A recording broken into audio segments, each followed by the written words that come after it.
कृपया करके मुझे भगवान के वामन अवतार की कथा श्रवण कराओ, कैसे भगवान ने क्या किया था।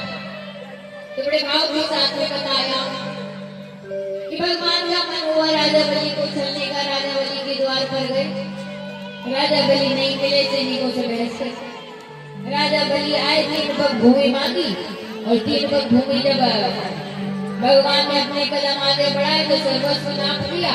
और जब सर्वस्व नाप लिया तो राजा बलि को पता चल गया कि कोई साधारण नहीं है भगवान, बस ये भगवान वामन अवतार की कथा। इतने में ही राजा परीक्षित बोले कि इतनी कथा तो हम सबको पता है, इतने छोटे रूप से, इतने सूक्ष्म रूप में तो हम सबको पता है, कृपा करके आप यही कथा वृत्तांत रूप में श्रवण करें। बड़े भाव के साथ बताया। एक बार की बात महाराज, राजा जो निरंतर अश्वमेध यज्ञ करवाता ही रहे, जो इतना बड़ा दानी था, इतना बड़ा दानी था कि जो राजा बलि के द्वार पर जाता था वो कभी खाली नहीं आता था। रंग जाए, भिखारी जाए, गरीब जाए, ब्राह्मण कोई भी जाए, परंतु राजा उसको खाली हाथ नहीं आने, इतना बड़ा दानी था। भगवान ऊपर से सारी लीला देखते रहे।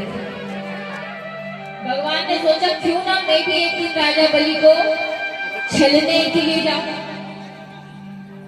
अर्थात राजा बलि की परीक्षा लेने के लिए जाऊं। तो भगवान ने क्या किया महाराज, यहाँ भगवान ने एक सुंदर सा ब्राह्मण का वेश बनाया। क्या बनाया? ब्राह्मण का वेश बनाया। और जैसे ब्राह्मण का वेश बनाया, राजा बलि को छलने के लिए राजा बलि के द्वार पर पहुंच गया।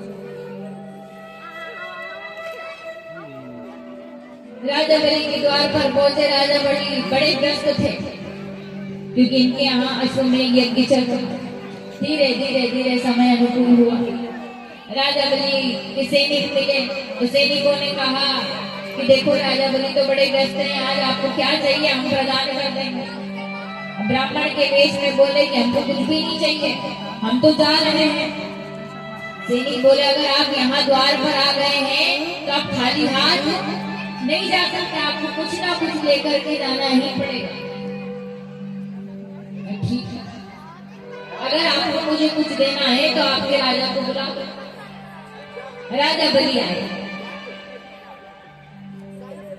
राजा बलि आए तो राजा बलि ने